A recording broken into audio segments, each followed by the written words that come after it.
Hi, everybody. It's Sunday, March 17th, and it's Tinderbox Weekend with Michael Becker. I'm Tinderbox designer Mark Bernstein, and I am flat out exhausted. It's been a week of refactoring the very, very basement of Tinderbox actions, the base parser classes, and boy, it's been a week of Unicode intricacies. If you're not already on the Eastgate list where we announce new meetups, new releases, sign up at eastgate.com. Tinderbox meetup announcements, recordings, and summaries, including the recording of this meetup, will be available at the Tinderbox forum, forum.eastgate.com. 2 weeks from today, we'll have a meetup on a new research system called Dash from Brown. With Dr. Bob Zlesnik and maybe computer science legend Andy Van Dam will drop in. Dash is the starting point, by the way, for Tinderbox posters, so I'm really looking forward to that. Now, without further delay, here's Michael Becker. Perfect. And on that, hi everybody. So in typical Tinderbox forum, let's start with like general formats for our meetings. So what we do is we go around the new room and new people introduce themselves. Don't really see anybody today. We would then typically jump into, as of late, a 10 minutes with Tinderbox, just to delve into a particular feature or function. And then if we have a theme, if we're lucky so to have a theme, we would jump into that. And then obviously, given time permitted, we would have anybody share their puzzlements and we dig into those. Today, we have a super special theme, Bech Tench.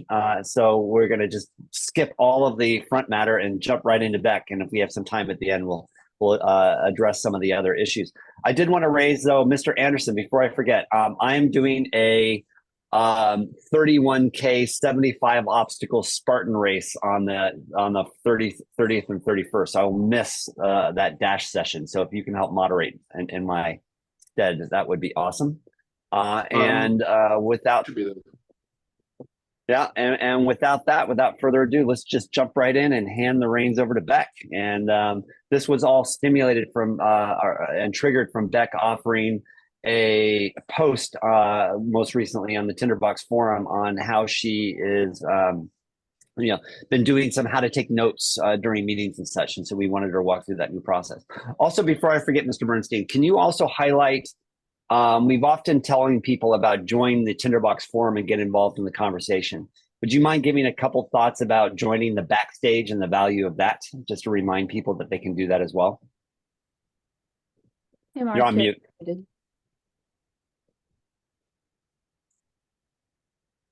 There we go. Tinderbox Backstage program has been around for a few years. It gives people access to Tinderbox pre-releases that come out every week or often twice a week with new features and sample files and experiments and priority access to development roadmaps and things like that. And it's a great place for discussing Tinderbox features. We've just had a long discussion of new actions and so forth. So if you're interested in the cutting edge of Tinderbox, it's just $100 every now and then. It's nominally per year, but we've gone several years without requiring renewals. And the URL, for more information, I will put into the chat. Yeah, and just to point out, like in the forum, we try to focus on just the more, here's how to get get things done and make it kind of crisp and clean. In the backstage, we allow ourselves to be messy and confused and figure things out and have a more detailed technical conversation. I've personally gotten incredible amounts of value from it. And again, to Mark's point, every week or two, new features come out. If you have an incredibly burning bug, Mark will fix it in often in short order, and then that gets addressed, and you can gain access to it. So I just wanted to make sure that everybody was aware of that program because it's absolutely fantastic. All right, sorry, Beck, for the public service announcement. Why don't you take the reins, and you've got screen sharing, and go for it.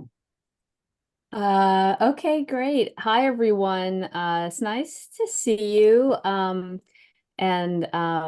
maybe we could just start a bit with just put in the chat a little something about what you're hoping to chat about or listen or learn or see today. Um, I haven't been very present on these. I have watched a couple on YouTube, but I just want to fit in with the expectations of the group. And so maybe just say one, your Tinderbox forum name, maybe, so I can kind of get a sense of who's who. Two, where in the world you're joining from. And then three, if there is something that you're particularly wanting to talk about or learn about, that I can make sure to address that. And Kim, go ahead. Yeah, Dr. Tench, thanks for your time. How did how did Tinderbox help you complete your PhD? Oh, that's a great, Um, yeah, go ahead. Keep yeah, talking. just That's a general overview how that helped you formulate your. I read your dissertation, your phenomenal work on ART. Just going maybe did Tinderbox help you? I don't know. What oh was your yeah. formatting on that? Absolutely. Great question. I love that you're putting stuff in here. Thank you for leverage for mentioning that, Kim. And I will be sure to mention stuff about the dissertation. I actually pulled up a few of the files in prep for this just to kind of look and see if there's anything I might want to share. So I'd be happy to say more about that. Um, Kim, are you doing a dissertation now? Did you do a dissertation? Are you I what's graduated in 2020 with a PhD. oh great. All right. So So I that's didn't what know you can Tinderbox at that point in time, but if I would have yeah, known Tinderbox back then, yeah. I used mind mapping tools to actually, map my qualitative assessment. But I watched your work and what you've been doing with the Tinderbox. I think we should share it. You should share what you've been doing. Hmm. Maybe it will help Michael in some respects. He's Yeah. completing his PhD as well. Yeah. Yeah. But Yeah. you're Yeah. definitely sorry, didn't want to embarrass you. No, no, go ahead. No, you can't. I was just saying I was opining just before the call back. I'm in the 6 rounds of edits of my dissertation, and I think I finally lost enough of my will to live yesterday to get it done. It's such an Yeah. emotional journey, I tell Yeah. you. It's just they really beat you down Yeah. before they build you back up. Um, Yeah. I well, was joking how I threw in the epic of all epic 3-year-old tantrums with my dissertation chair yesterday. And so good. I You know, just, that's yeah, that's it's a bad. point along the journey. Um, Maybe Dr. Yeah. Titch, you can go into the Zettelkasten and concepts. I think you use Zettelkasten to really focus all your work, and then you create Zettels. I do believe I'm looking at your work which help your literature review. And I'll let you speak to the rest of it. yeah, I sure. think it's a good talking points. I don't know. No, those are great. Those are great. Awesome. Okay. Well, these are good places to start. Apologies for my dog in the background if Zoom is not canceling that out. Um, Great. Okay. Thank you all for that. Feel free to continue to chime in the chat or to raise your hand and ask questions or whatever. This will be very, very formal. Maybe maybe we should start. And I'd like to also say that I go in and out of the sort of like under like the part of Tinderbox that is very technical. The part of Tinderbox that just brings me back time and time again is because it doesn't get it sort of it helps me think. I think Mark Anderson, I remember a long time ago saying something on the forum about like I think in Tinderbox now and really relating, yeah, to that concept of like once you kind of wrap your mind around the kind of uh the capacities, then you can use them as you need them. I'm not a technical person. I'm a qualitative researcher. I do a lot of conversation and listening types of research. And so I don't lean into the like programmatic aspects of Tinderbox a lot. I do sometimes when I really need to, and I can talk about that, but it's not natural for me. So a lot of the stuff is really about the use of Tinderbox, like using it and learning while I'm using it and thinking while I'm using it, rather than kind of like computing with it. But my brain's the one that's mostly computing when I use Tinderbox. So I will start with just sharing the example I put on the forum, and then I'll answer some of these questions about the dissertation and capture notes and thinking with it and that kind of stuff. Okay, so I'll share my screen.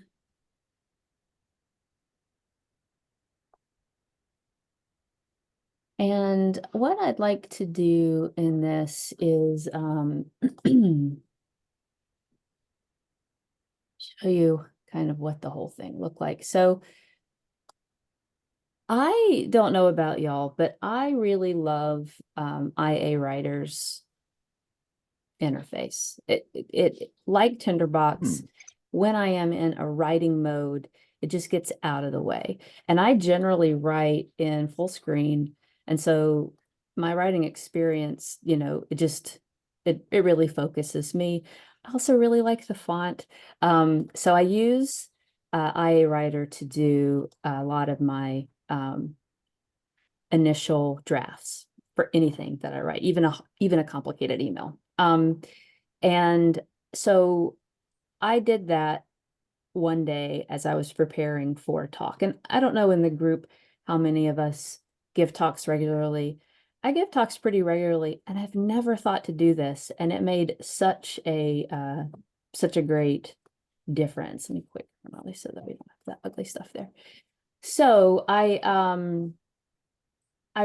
kind of like, I knew the questions that the panelists or the moderator was going to ask me, and I free wrote my answers to that. And I got to a place where I felt pretty good about my answers. And then I have been in the situation, I don't always script talks, but I've been in a situation where scripting my talks, I've played with all sorts of formats. And if I'm at all nervous, and I can get nervous with a talk, it depends. But if I'm like the center of attention, performing, need to get across points, I can get nervous. It's hard for me to find my place in prose like this. And I also don't want to actually read out loud, but I've got some really solid thinking in here that I can totally forget to mention if I miss it. And so I just started mind mapping or plotting.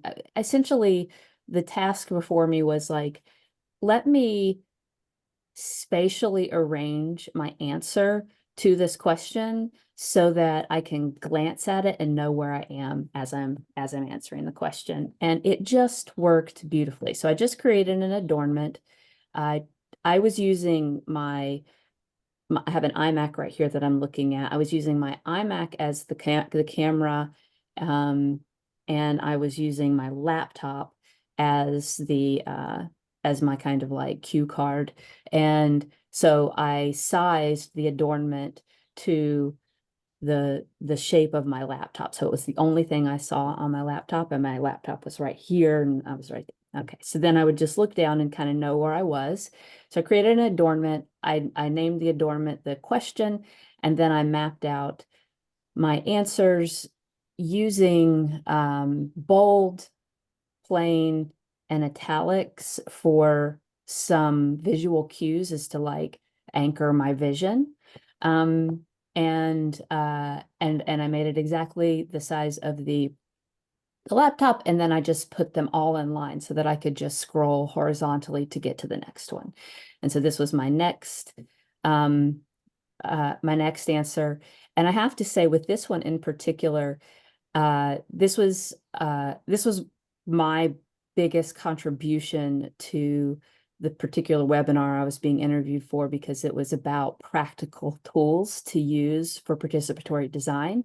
And I basically just said, okay, here are the in-person tools, here are the online tools, here are the tools I use to set the agenda, and here's what I do between sessions. And if I do have more than one session in a participatory design series, I will put, I will use that and build on, which is one of the steps. And my answer was so sharp. I wasn't at all, and in the feedback from the webinar, the predominant feedback was like how useful those practical tools were. I was able to just get out of my own way. And so I did that for all the things. In this particular example, this was the very last question. I think we ran out of time or something.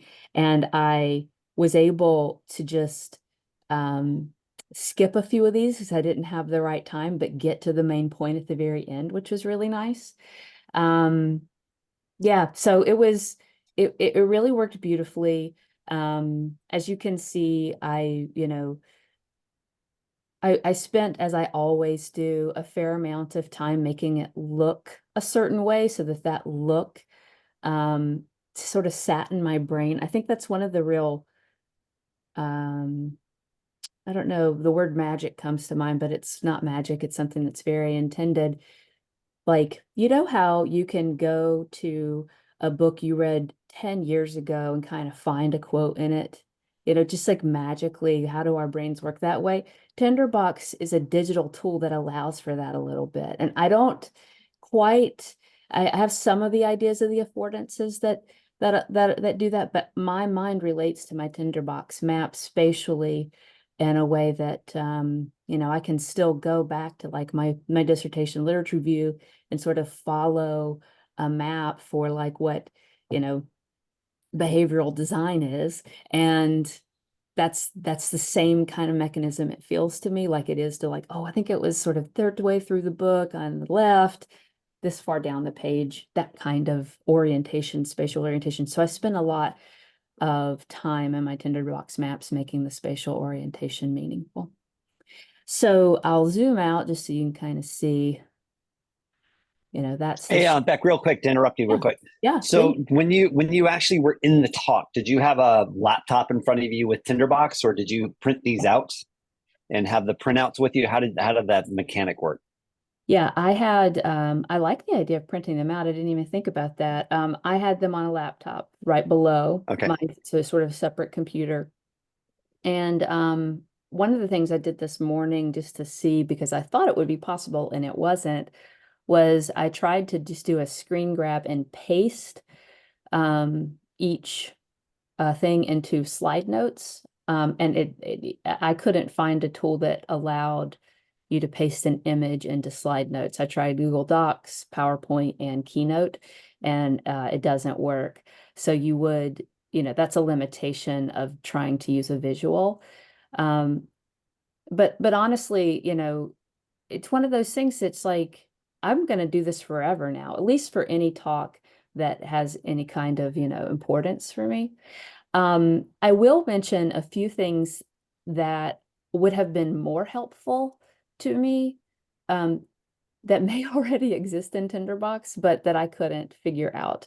So I know that at some point a long time ago, back when Rome research was becoming a thing, Mark, you created a way to do basically wiki links or like double brackets, I think it was, around things. Mhm. And I could imagine, let me just dive into I'm going to take this and I'm going to create a note with the text of it. If I double bracket something, yeah. So this this kind of workflow, I think if I continue to do this more, will probably let's just call this source text, would be a more elegant situation where I could basically go through this thing I've written and start to, double bracket the points that I think are going to be on the map.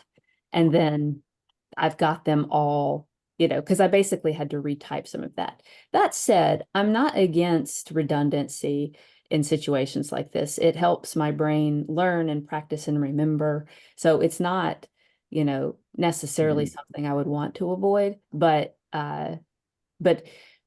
essentially when I'm in Tinderbox, and tell me if there is a way to do Hey, Beck, just to pause you really quick. One thing that popped into my head really quick, if you can go back to your source Yeah. text.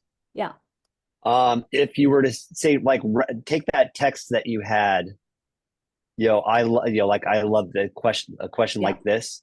Mhm. And if you were to wrap it, precede it by, say, like an option 6, that little paragraph sign, like some delimiter that was, oh yeah, you don't want to delete your highlighted text. So like just before that, or that section, like do option 6, and then right at the end, you could run a stamp that says, or an explode that says explode. So you can read and then say explode all of the notes at these delimiters. And then that would create a unique note for you with that name of every delimiter. And then you could further do that by even having a secondary one that exploded where the name of the note is between those delimiters, and then the text of the note is with the following delimiters. So there's action code that could be written that would do something like that. Got it. Yeah, and I mean, this is, I think, and I'm not sure where everyone on this call is in terms of that kind of engineering mindset. But sometimes that gets in my way, and sometimes I'm really, really wanting that, so it's just like, it depends. I love that suggestion, Michael. I feel like in my process, I have this sort of like creative mind, and then I have this sort of strategic mind to like basically tell a compelling story. And then I have the, anxiety mind, which is, how do I get out of my own way so that I like bring this idea to life? And sometimes I need that kind of, I need to go through the text with that kind of analytical piece. And sometimes I just need to be free and decide later. And so I really love that it is capable of both. So I'm guessing that, like, if I wanted, yeah, I think what you can do, and we don't need to belabor it now, but what you can do is say, if I created a pattern like this, how would I parse it? Throw that into the forum, and I guarantee you within a couple hours, you'll get one of us to do it for you. And like, here's the stamp, you apply this. Right. Yeah, great. Thank you. So maybe I will, the other thing I wanted to mention is, this may be something that already exists, and if it does, please let me know. If I am making a list, I'm just sort of brainstorming in Tinderbox. Is there all I'm doing there is I've double clicked, I have a note, I type what I want, I hit enter, and I hit enter again, and I get a new note. Is there a way for me without the mouse to do some sort of keyboard combination so that the next note I evoke with the keyboard is connected to the note that I was just at? You mean linked? Yes.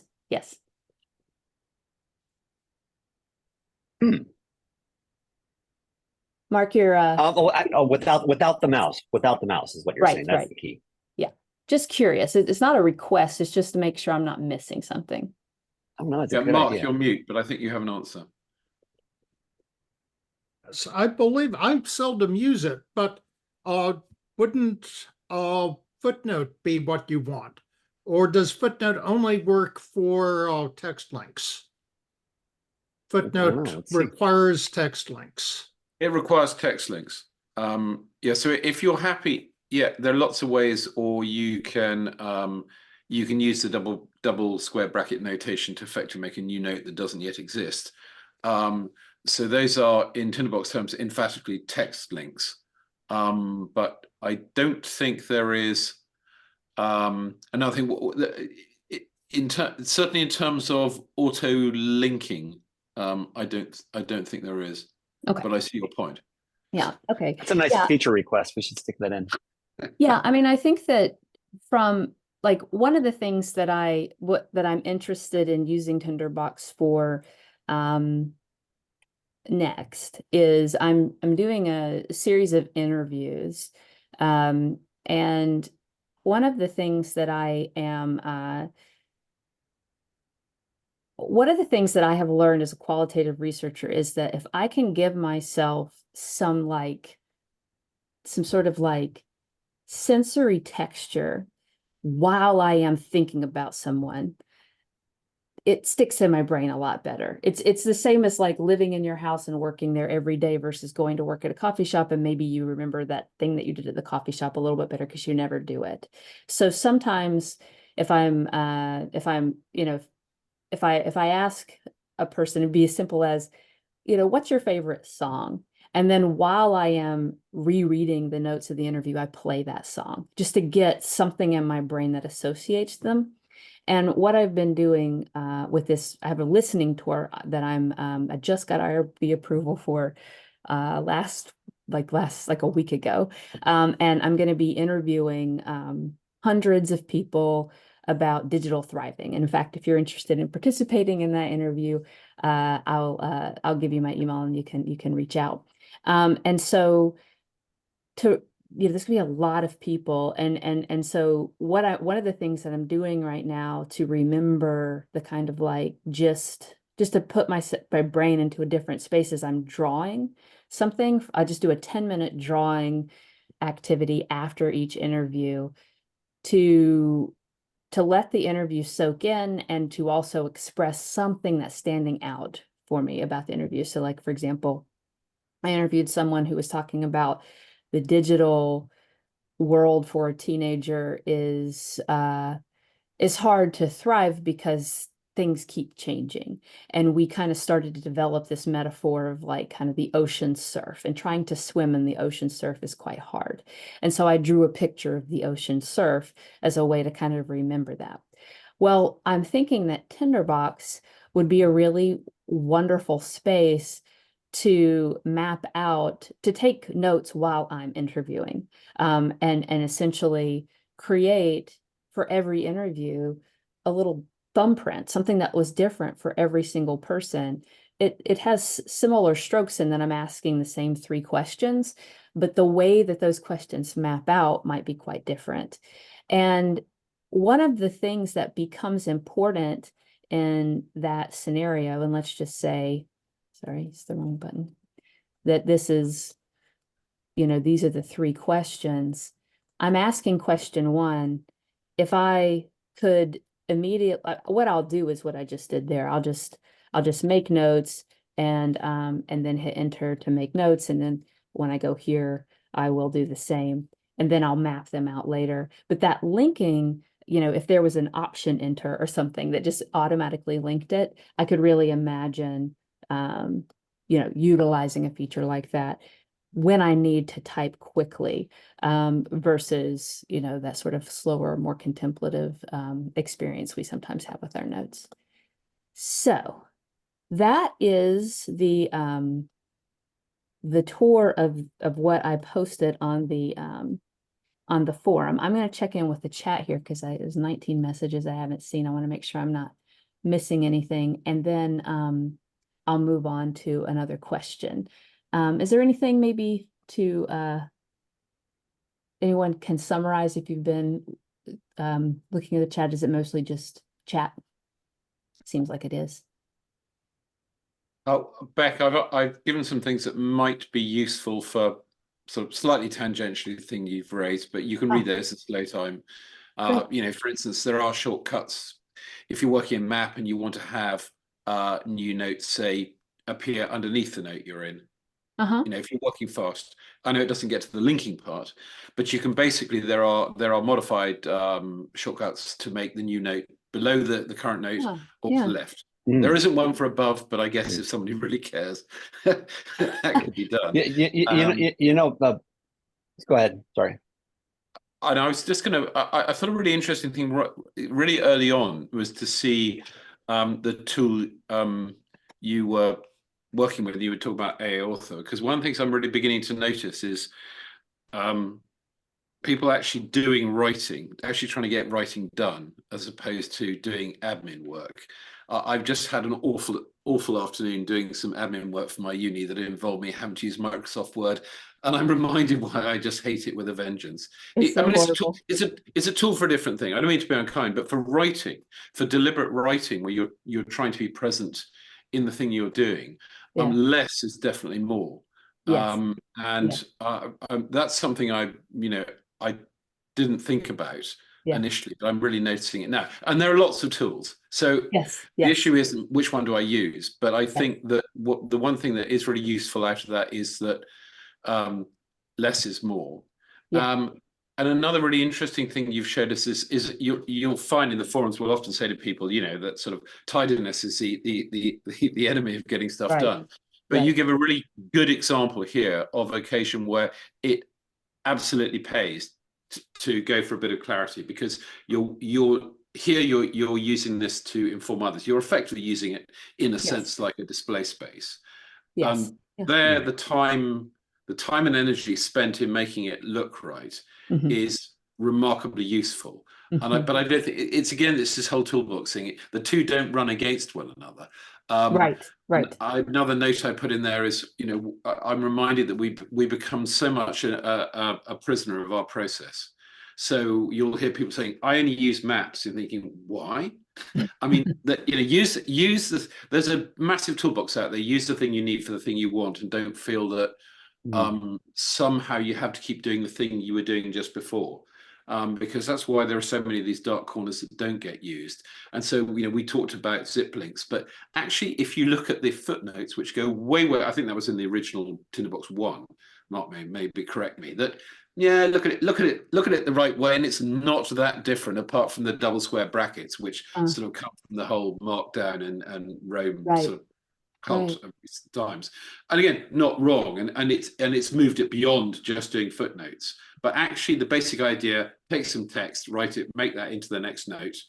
And Tinderbox used to actually have built-in wiki links, but that turned out to be way back. That actually turned out to be less useful, because most of us don't like writing in camel case for productive work. Very true. Yes. Michael. Mr. Bernstein, I got a question for you. So is there an OnAdd function that could be used where where you stick it on the container, I guess, and says, when a new note's created in this container, link to the note that was previously had focus? Because if we could do that, then you could use the link to command to make that work. What had focus, but in this particular scenario, the new note is the youngest sibling, and you could use the OnAdd action to link to the its elder sibling, or vice versa. That's it. All right, Beck, I'll code that while you're talking, and I'll get an example. Okay, great. That's it. I have a sense, Michael, that you probably do need 2 or 3 things going on at once. Okay, so feel free to keep open some. And thank you, Mark Anderson, for those reflections. I really appreciate hearing what's resonating with you. And I remember back in 2006, I think, when maybe the newer, like the Intel Macs came out or something. I'm not exactly sure, but it was like something where at work I was able to use a Mac now, and I wasn't able to before. And I remember feeling like there were things that were just getting out of the way. And I think that that's one of the things that we really like about Macs in general, and I really like about Tinderbox. There's a lot of stuff, and I think this is a blessing and a curse. People who don't know how to use it basically see a very simple interface and don't know what to do. But the simple interface, once you do know what to do, allows you, it just gets out of your way, and that's just so rare. So anyway, I really appreciate those reflections. All right. Actually, Beck, you make an interesting point there, because just to flesh that a bit more, because I was thinking as you were saying that, is that so a lot of tools basically give you lots of prettiness up front. Yes. But actually, what you then get stuck, you get in the make prettier loop. Yes. You can make a Tinderbox map, if you want, look very pretty. There's an endless amount of affordances for it. But I think the interesting thing is that they're best used when you actually need them. Otherwise, Yes. otherwise you're worrying that the drop shadow on this one isn't Yes. aligned with the drop shadow Yes. and that kind of thing. And the truth is, most of the time, it simply does not matter. Yeah. And so that's time robbed from your life that you will never get back. Right. Well, I'm going to push back a little on the time robbed from your life in that so here's the thing that I feel frustrated about in so much of the personal knowledge management space. And it overlaps a little with something that I really like about my own personal knowledge management. So in the knowledge management space in general, and apologies to anyone who feels called out in this, and I include myself in that to some regard. Most of what we see in let's say demos is people reading about knowledge management. It really, it's just almost like a way to learn about knowledge management by using knowledge management tools, but it doesn't actually go deeper than that, unless you're like, that's what you're studying. And there are examples of that. And so I've basically, anytime I get kind of hooked by some YouTube video or post online where somebody seems to have an interesting method, if their method is about knowledge management, I just stop reading, because it's a clue to me that they're actually not using it. That might not be true, but it's what I assume. And so I completely agree with you that there is a human quality, or at least a certain kind of human who has the quality of fiddling to procrastinate, fiddling to avoid the hard thing, and worrying about drop shadows and stuff like that is real, and I see it a lot, and it's sort of shallow. But then there is, I'm reminded a little of the work of Christopher Alexander, in particular, some of the later stuff that he was working on about kind of like what, it was more kind of philosophical stuff. It was less about how to build. And if you don't know who Christopher Alexander was, he was an architect, passed away a few years ago. He's most kind of known for Pattern Language, which is a book that influenced a lot of information architects in the early web. And he also has one, I think it's called The Timeless Way of Building. And then later on, he wrote some books that are much more kind of about sort of like, why are we here? Who are we? What, that kind of stuff. And one of the points that he makes that I think is most, I don't know, just really useful and true, is that the way that we build things matters. And if I am truly in a space of thinking and learning, and I am feeling joy in that experience, then what I am learning and doing, that joy can transcend me into the next person who reads whatever it is that I'm sharing. And so, in Christopher Alexander's view, the difference between going to a space that was built with craftsmanship and true pursuit of like an art in a way, versus going to a place that was built by some contracting firm that was the lowest bid and blah, blah, blah. You can feel the difference in the quality of those spaces. For me, like making my Tinderbox maps from a place of actually enjoying the work changes the quality of the work. And so there is a piece of that overlaps. It may look the same and it's quite different. But that's, I feel like I am to some degree, maybe low on the continuum, but a craftsman with Tinderbox. And when I learn to use it, I'm using it in ways that the use of it itself is something I know how to do, so just, just to kind of get a little bit more, thank you for all the links there as well. Yeah, so I'm just say that. Hey, Beck, on that note, my reaction to that is I think the reason why my first startup failed is it was born with the anxiety of its DNA was born with my anxiety built into it. And so therefore it never could get Yes. out of that anxiety. Yeah. Yeah. I think you're absolutely right. Yeah. No, I think those things, the opposite is also true. Yes, that they Yeah. do, they transcend us. You know, and Christopher Alexander would say, you know, that a building is alive, you know, and so it is sort of got an inheritance or a genealogy in that way. Okie doke. So I want to show you, I want to speak a little to Dr. Peterson's early request around my dissertation to some degree. I saw another one that was about how am I taking notes, and then about the Zettelkasten, and kind of update y'all on my thoughts around that lately. In particular, because when I was doing that early video about Zettelkasten, literature review, and Tinderbox that got a lot of views, Zettelkasten was a pretty new idea in the, like, you know, scuttlebutt of the web. I mean, it wasn't a new idea, but people didn't even know what the word necessarily meant. And now it's like everywhere. And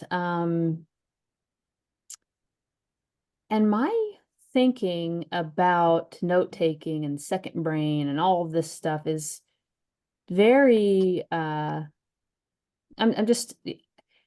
a thoughtful person. I've thought a lot about where I am with that, and I'm not in the place that I necessarily was before. So I just want to kind of like explain where I am today, with the caveat that the next time I talk about this, I may be in a different place. So that's just how it works.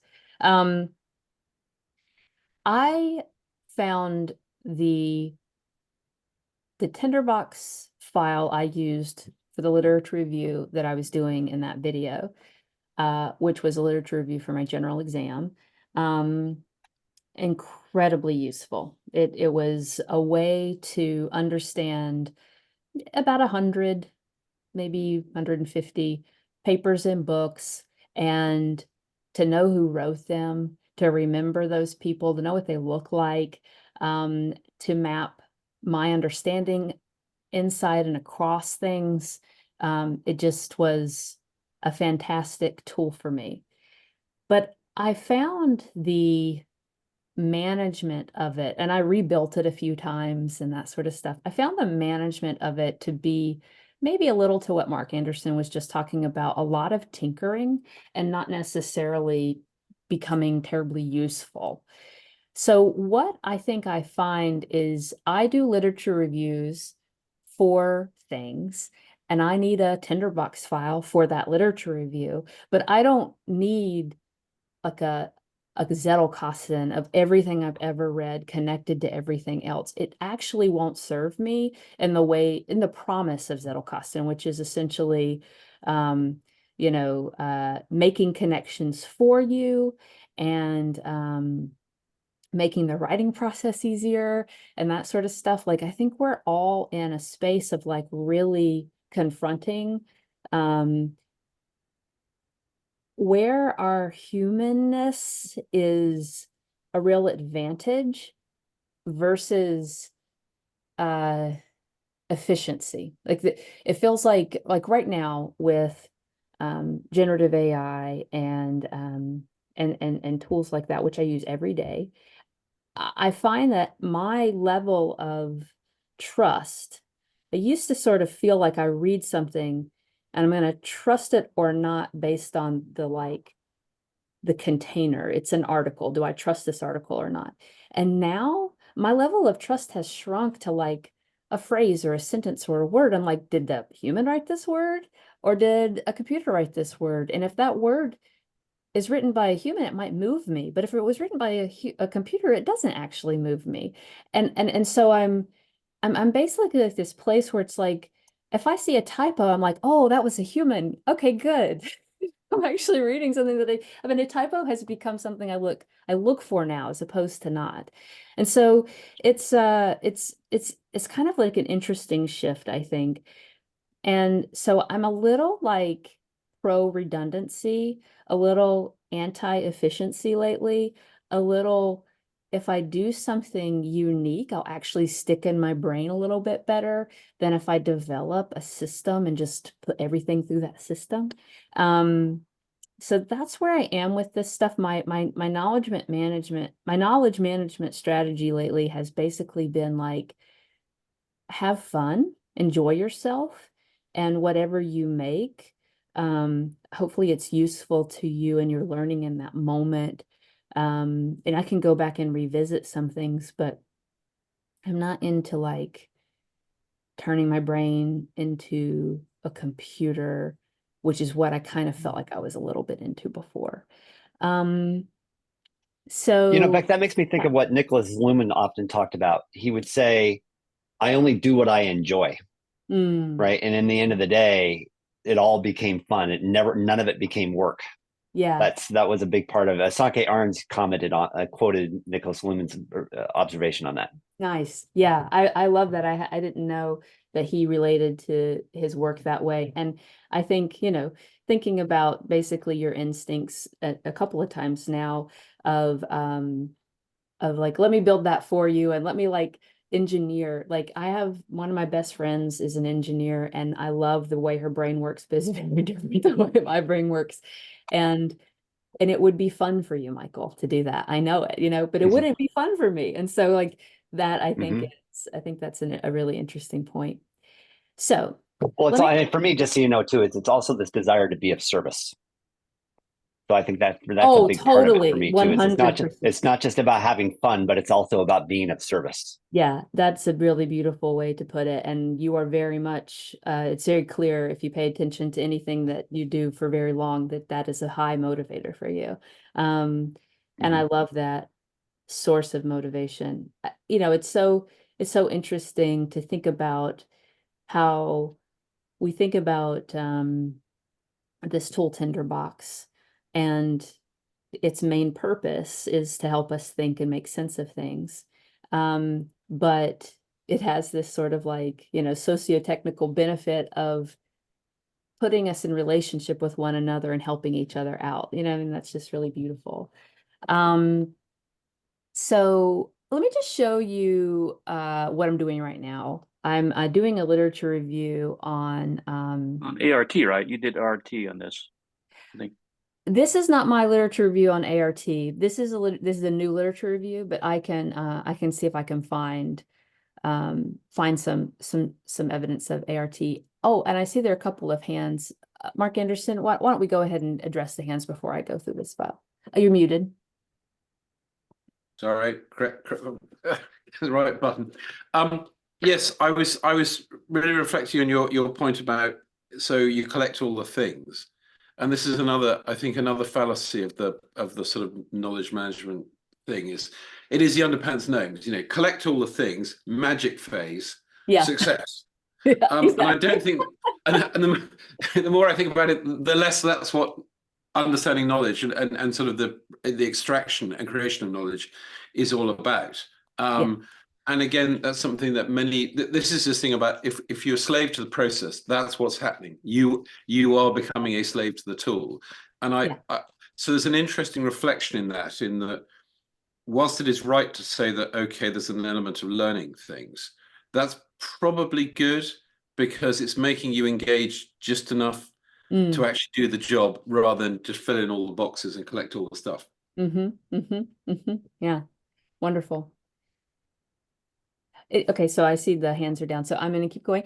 So right now I'm doing a literature review on just what do we already know about how to live well with technology, and to some degree narrowing that a little around young people.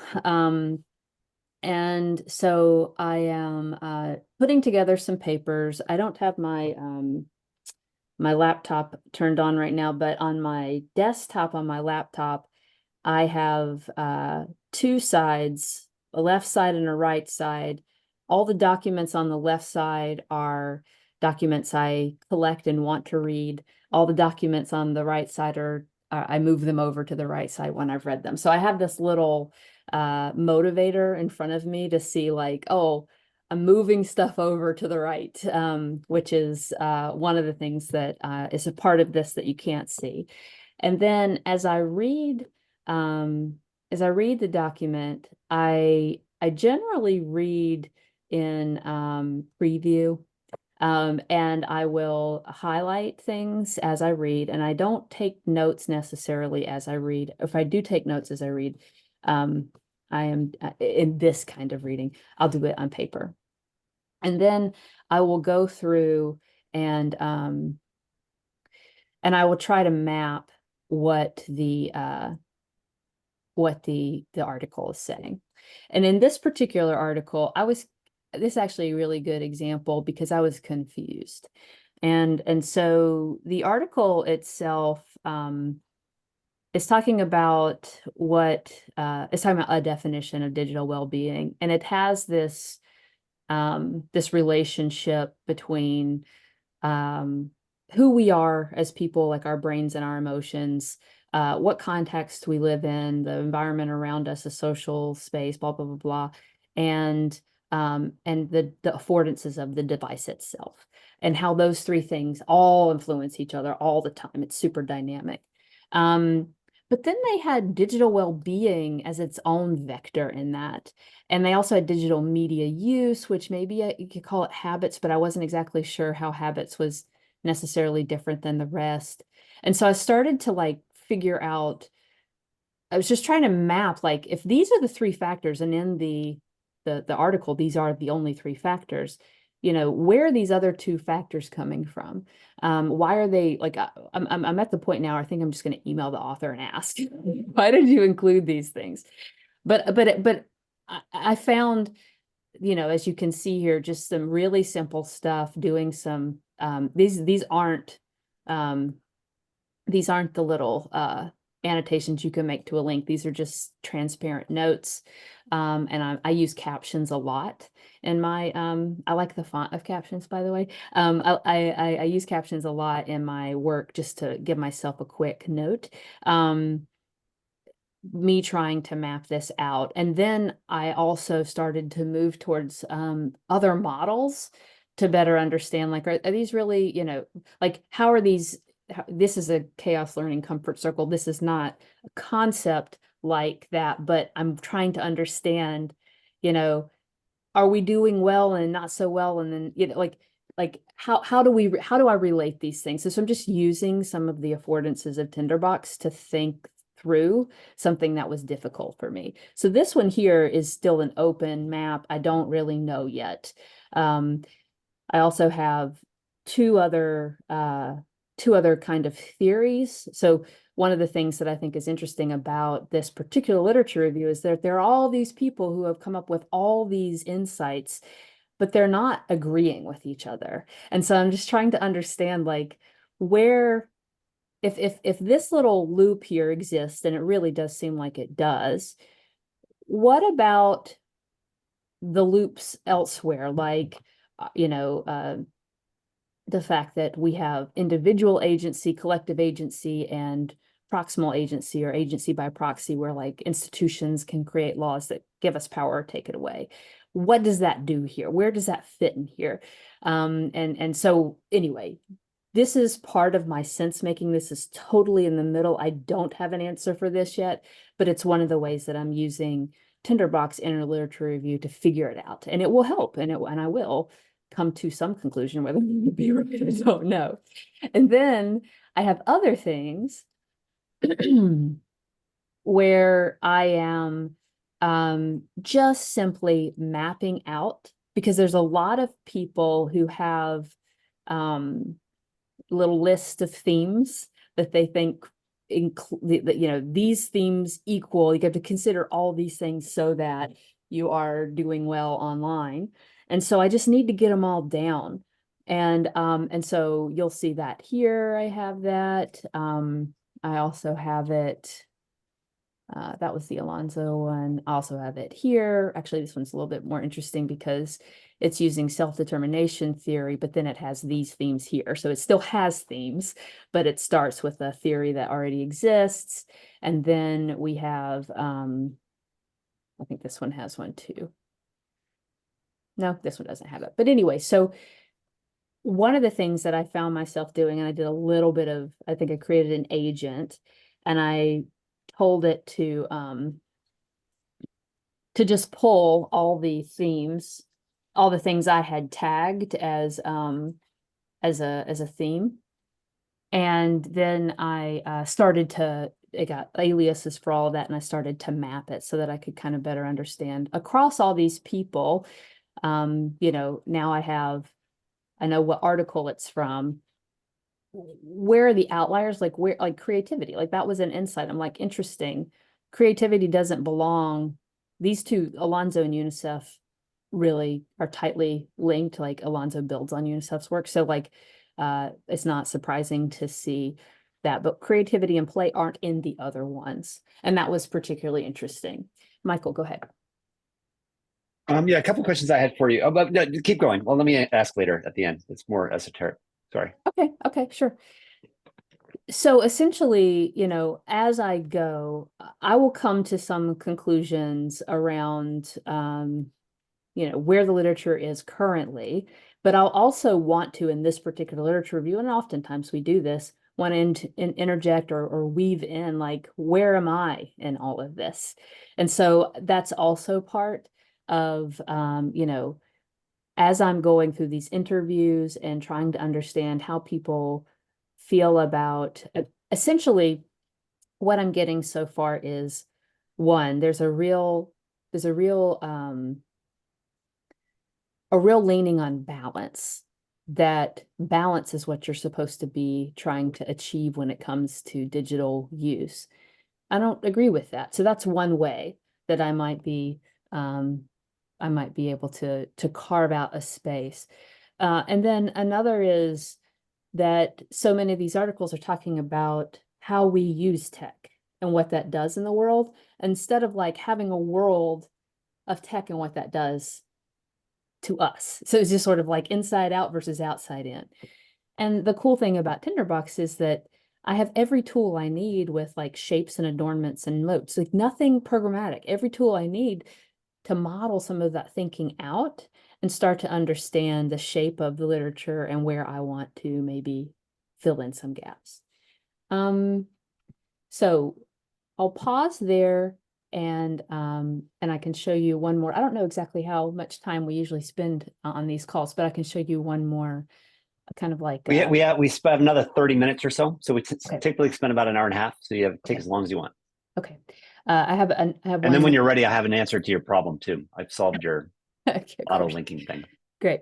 So so I'll pause here with just a quick summary statement to say, in general, my knowledge gathering process is purposeful. I think first to start with, there's a purpose to it. I'm not just like learning and like I'm needing to do something and I need to learn something in order to do that thing. And then as and that is not to say that when I'm like watching a really cool video on YouTube, some rabbit hole, that I don't want to write something down, but at the same time, I don't really need to. And that kind of would distract. So I have a relationship with knowledge management these days, which is very purposeful. And then on top of that purpose, I'm basically building maps so that they are helping me figure something out. And maybe I'll revisit them one day, but they are, in a sense, kind of an ephemeral artifact of the learning experience. And they're exactly what I need them to be in that moment. I don't need them to be anything beyond that. That's my relationship to it right now. So when I write the literature review for whatever it is that this will help me discover, I may never look at it again, or if I do, it'll just sort of be like you look at a photo album, where I'm just like, oh, look at where I was at that point in time. Yeah, Dr. Tench, I wanted to, exactly, look at how you structure your thinking. And it seemed like this, with Tinderbox, you're definitely setting up a relationships and not relationships. And that's how you kind of form, it's pretty obvious, right? But I'm saying it's just relational, trying to see those relationships, map them out, and try to define them a little bit better. I think that's your kind of like your learning momentum, the way you think. And I just wanted to see your structure, how you think on this. And Yeah. Thank you for sharing. Appreciate it. Yeah, you bet. And you're insightful to say that. I feel like I am very much a relational type of person, including, you know, why I work where I work is because I love the people I work with. Like I, you know, I listen on these interviews in a way to connect with people, not to necessarily learn this thing about them. So I think that's very interesting insight that that you're drawing out there. Michael. Oh, I was just thinking about two things. I was trying to find a note. Anders Ericsson, I believe, here it is, was the guy who coined the term, who was the person who Malcolm Gladwell stole the idea of 10,000 hour rule, Okay. you know, and how to make an expert. And I'm looking for the exact steps, but essentially what he said was just that. In order to create an expert, you don't just do 10,000 hours in a row and you become an expert. What essentially Ericsson was saying is you need to take out smaller chunks of purposeful time with the intention to achieve something, learn, have fun, whatever. Yeah. And then ensure that there are very focused learning feedback loops. So at the end of whatever that exercise is, 45 minutes an hour, assess what I did. So be thoughtful of, did I actually achieve or learn something? You keep doing those cycles. And if you do it in that way purposefully over 10,000 hours, you then become an expert. You know, Yeah. and so it's a really interesting, but your point is about purpose, I think, is super critical. And that's one thing that popped in my head as you were talking. Yeah. I'll find an article. I don't know if this is what this person meant, but I think there's also just a piece of it doesn't have to be this sort of disciplined quizzing and retention stuff, that kind of stuff that we see with what's the name of that method that people use to remember things? Anki. Anki is awesome for like memorizing the name of my students. It's a perfect tool for that. But I don't want to like memorize facts. Like I feel like sometimes I just intentionally don't listen to podcasts, even though like I'm washing the dishes and it's unpleasant. You know, like I'll just listen to a podcast to make this less unpleasant. Because my brain needs some space. And so I think that there is also just like emptying it out sometimes. I don't know if that's a real thing, but it feels like it is to me. And so in that, That's called meditation, right? well, yeah, you're right. In some ways that's definitely a thing. But there's just sort of this there's so much, and to your point about meditation, there's so much instrumentalness in this world. And I really like just sort of the do it to do it when we can, because everything we have to do is to do it for some purpose.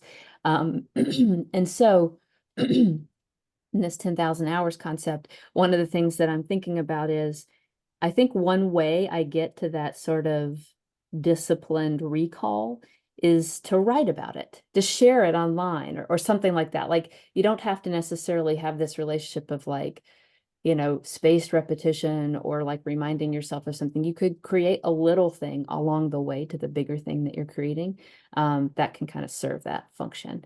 Mark and then Dave. I was just interested. It was good you mentioned this fact that so you're doing this deliberate work here in your sort of lit review. So you've made a map. I can see these are aliases because I can see from the. Well, Yeah. I'm guessing they're aliases because of the italics.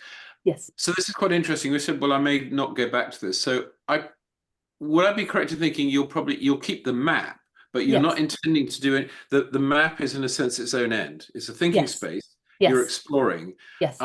It's not worth just throwing away because it costs nothing to keep it, but it's not of itself a next step. Because I think this is another thing that sometimes I think we can all get hung up on, is a sense of I've done this, well, its purpose must be to go somewhere else. Whereas its purpose might be to understand starting something else.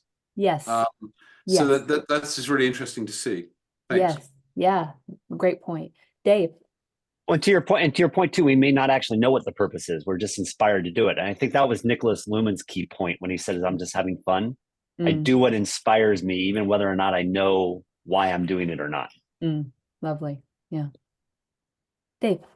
So, kind of to your point about digital well-being, Mm, that our online, always online, mhm, and always sharing mhm, existence today, much of what we hear in podcasts and see on YouTube about PKM is performative, mhm, that they're trying to attract paid video views and so on.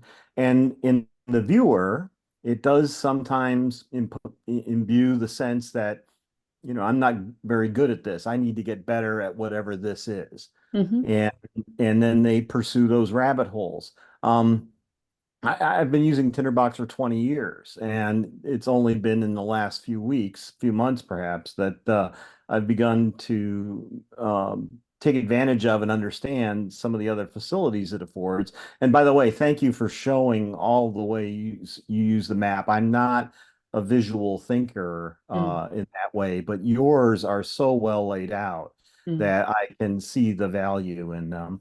I'm much more text. I write to see what I think, mhm, and but I think part of the problem is the digital noise, the performances that everybody is in some sense, bloggers or YouTubers or whatever is offering a performance, and everybody wants to be, not everybody, most people want to be perceived as talented or competent or whatever. yeah. And I think it's a net negative overall, that we get distracted by that. I think social media is a toxic, corrosive environment in terms of things like Twitter and Facebook, where there's that immediate back and forth with people. It doesn't give any time for reflection Mm, or self-control. But anyway, that was my point. Is I think a lot of the stuff in the PKM space is performance, and if you're not careful, it can lead you astray. yeah, no, very all well taken. I guess maybe the only thing I would kind of pepper in there is, the complexity of it, right? Like sometimes you come across a really good video about something and it teaches you something. Sometimes I'm thinking of Megan Phelps Roper, who was the daughter of the Westboro Baptist Church guy who basically became open-minded and enlightened and completely changed her life because of conversation chat on Twitter, So it's like these To be things. sure, Yes, yeah, not going to discount that. There's yeah. the signal to noise ratio leaves a Right. lot to desire. Fair, fair. Yeah, but Dave, I want to Fair. go back to what Bench said earlier, though. If you do it with passion and the intention, or my comment about being of service versus performative and wanting to look great, I think that Yeah. that energy gets imbued into what you're doing, and people read into it. Yeah. Before we go to Dr. Peterson's hand, I wanted to mention something that I feel like was a real lived experience of that in my own life. When I got married, I was very anti-wedding. I did not want to be just like in the center of this whole experience performing. And then I had a shift because of my participatory design experience of, instead of being the center of this, being a facilitator of a community that supported these people. And that shift in frame made it like one of the best days of my life and made it what it needed to be. And it was, in a sense, I think in your words, Michael, it would have been to be in service to these people who care about me, to make them feel like they are kind of being their best selves this day. And that shift can be very powerful. Can I just hold Dr. Peterson off for just a Sure, moment? go for it, Oh Dave. yeah, Yeah. no problem, no problem. Relate a similar experience, and that was when I was on active duty in the Navy. I had attended dozens and dozens of retirement ceremonies and was very familiar with the format.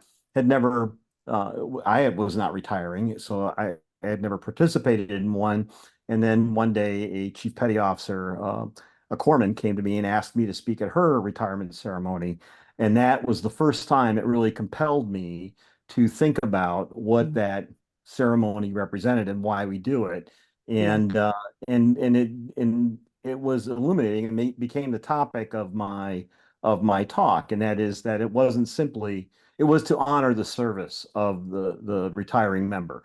And then I had to define what honor was and where that comes from and how one accrues honor and all and so on and so forth. But the result was I had a much deeper appreciation for the cultural memory, cultural learning, bonding, whatever, unifying function of the ceremony is.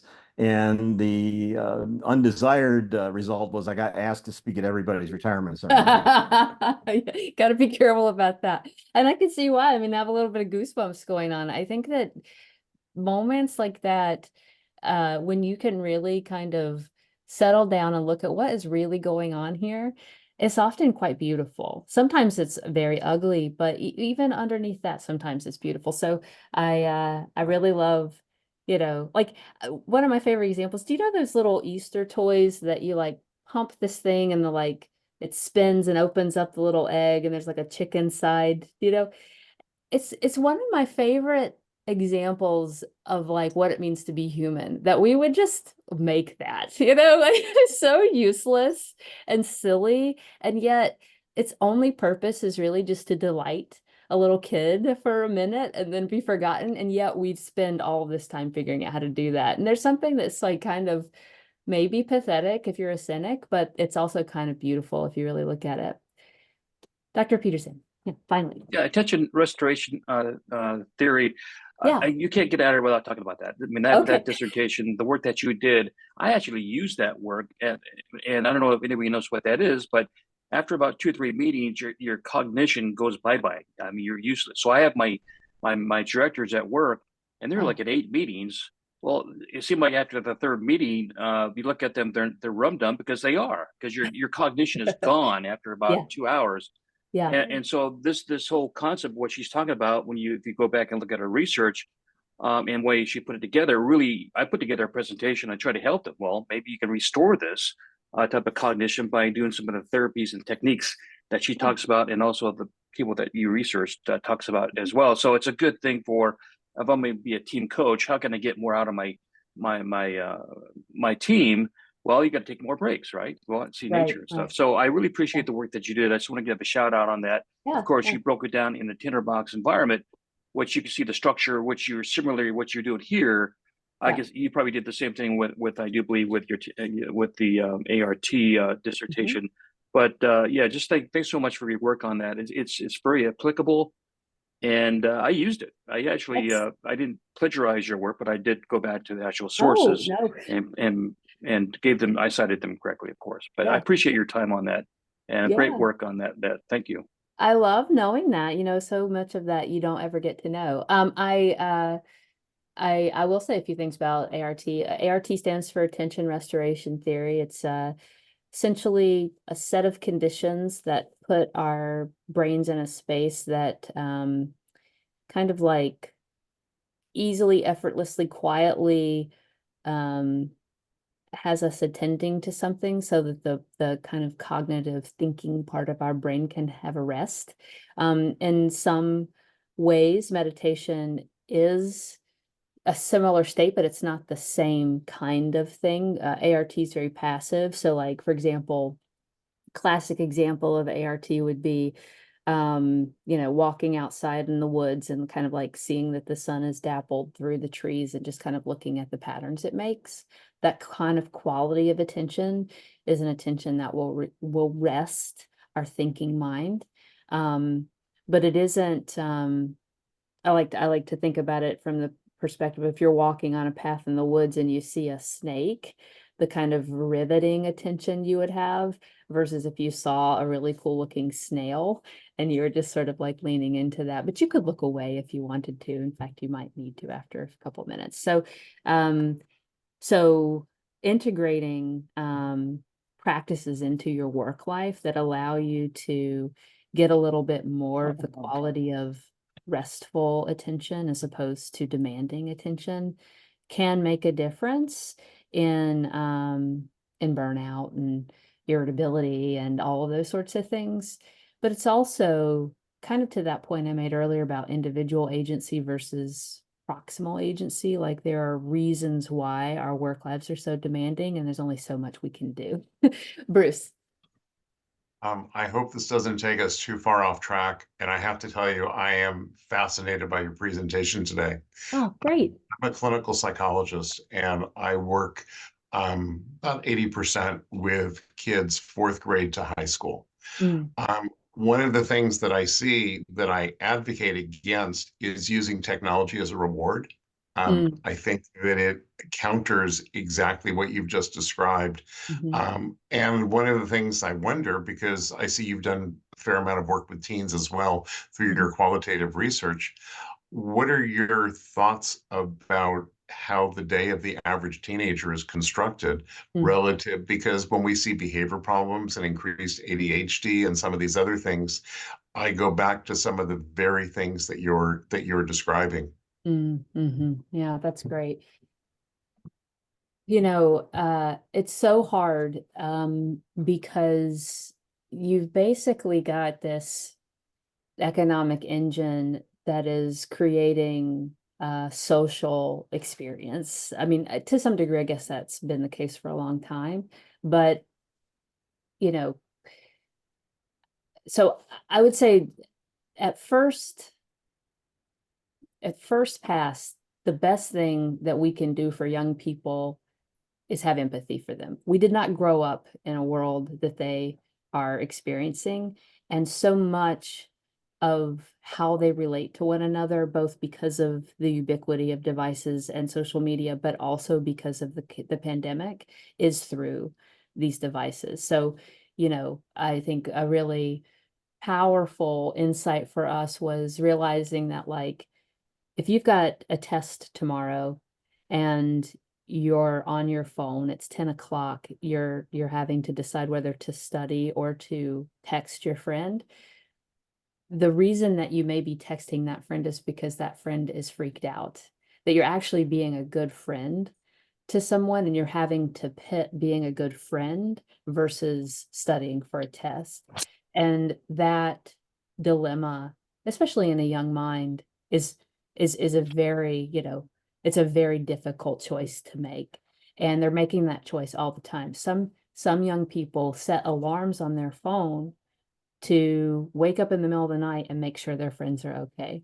So, because, you know, young people are, for a number of reasons, some of which have to do with technology and some of which are not have to do with technology, incredibly mentally impacted right now, as you know, I'm sure.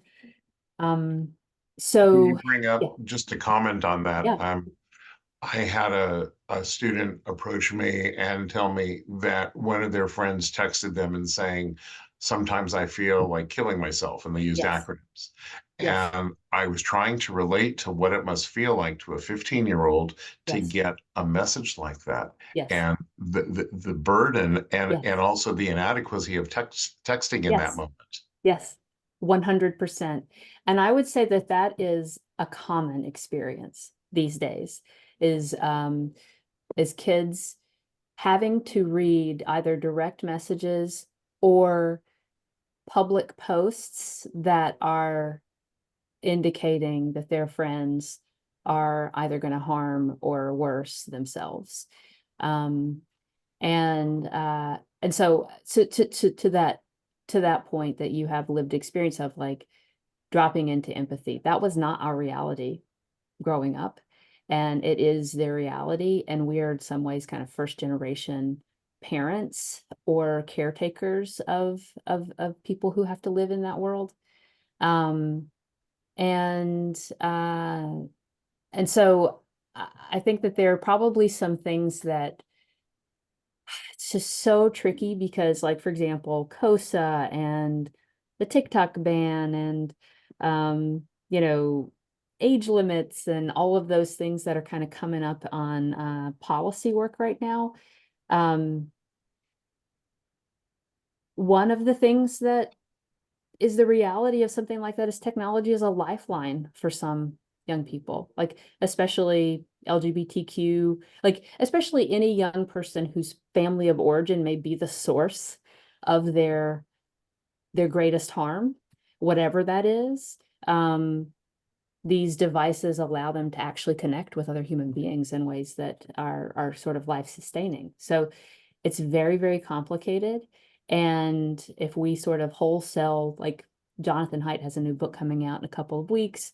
And one of the things that he's calling for in that book is just K through 12 phone ban. No phones in schools, K through 12. And like he makes some really excellent points, TikTok ban on the whole, probably for it. Like there are these things that we can kind of say like, but there will be exceptions because as I'm sure you've seen in your clients, variation is all there is. It's all everybody has positives and negatives, and those things change over the course of a day. So I think that there are some things that we can do, empathy being chief among them, basically just opening that door back into a place of let's actually have a conversation. The other thing I would say is we call it teen first, tech second. But basically, instead of saying like, why do you spend so much time on Instagram? Say, how are you doing? And is Instagram helping or hurting that? Because sometimes you'll see that tech is actually helping. We can say something else. Thank you and to the others for letting me completely hijack the meeting and take it away from Tinderbox. I'm sorry about that. I will just say to bring it back. First of all, we have banned technology in my social skills programs where we've treated 2,200 students. Never seen a downside to it. And many of them, especially in our 7-hour day programs in the summer, find relief and have deeper connections with kids, which is somewhat foreign to them. They haven't had opportunities to do that. But the other thing that really struck me, and I have to think about this, is your methodology for the studying, gathering knowledge part, and how you're blending that with making certain that you have so fine ART, that the person, as they're doing the thinking, they're having fun doing it, because that is completely the opposite of what I get from parents. And what it also really requires is a blending of a skill set, mind shift, and for parents, a change in their own relationship with technology. Yes. One of the reasons the phone ban is being opposed is because parents keep wanting to interrupt their children's day and interfere with their development of independence, not realizing that's 100%. What's happening. Yes. So 100%. Thank you. And let me stop at that point and turn it back over to others. And I so much appreciate this presentation. Yeah. Thank you. Thank you, Bruce. Michael. Oh, and yeah, well, I just have so many reactions. First and foremost, I just am in the process of finishing John Haidt's The Happiness Hypothesis. And just an absolutely incredibly great, amazing book that I think everyone needs to read. And similarly, oddly enough, I was just talking to a friend of mine last night who COVID, senior year in high school, freshman year in college, all tied up in COVID. Deep depression, just failed all 3 of her classes in her last quarter because she just couldn't get out of bed. And it was this combination of all of these things. So it's and again, he's approaching it with that empathy thing. He's like, I could get all over, and it's like, look, you just blew 10 grand, or I can recognize you're hurting and you need help, and that's okay. And so it's really interesting that circled back just from what I experienced 10 hours ago. Few other thoughts that came to mind as I was taking notes. How did you word it? I wanted to get that thought on how you word it. First generation empathy caretaking. I wanted to get your quote on that because I really liked it. If you can remember. Well, I basically said one of the first things that we can do as adults is to drop into empathy for what it's like. Drop into empathy. That was it. For young people. And then the other comment I want, go ahead. Yeah, sorry. The other comment I wanted to say before we lose it is, you talked about, I think one thing we need to realize, and I like what Bruce said earlier, we've stopped all technology in the 7-hour course, and I can see that, but I don't think that, I think there's that balance of stopping the technology for the 7-hour course versus in your life. And I think we tend to get really binary. It's either this or it's that. It's all or nothing. And I think what you're trying to say is there's this nuanced, appropriate contextual balance. You know, and when it comes to things like social media tools too, it's like, you know, the age-old thing, guns don't kill people, people kill people with guns. Like technology used appropriately is okay. And like in TikTok, as I understand it, in China, the kids are actually exposed to science classes through TikTok. They don't get all the crap we get here. TikTok is programmed differently here in the US than it is in China, very discreetly and very distinctly. So I think we need to be careful on how we do those things too. So those were some of the reactions we had. Now we had 5 minutes left. And if you wouldn't mind, if you can pull up a Tinderbox file, a brand new Tinderbox file. Oh. and create a container, just call it test, or create a note, call it test. Now in the little rectangle, before you go into it, in the little go there on the far right in the displayed attributes, go ahead and add in the displayed attributes button. Hold on a second. And just type displayed attributes. Oh no, excuse me. I'm just typing OnAdd, sorry. There you go. Okay, and in the chat, grab that line of text.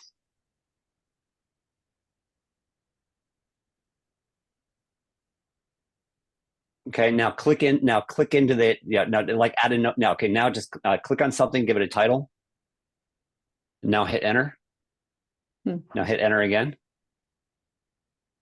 Okay, now move those notes around. Nice. Very cool. Right, and then you can change and then if you click on the link, you can hit the little I and change the name of the related name. Oh yeah, yeah.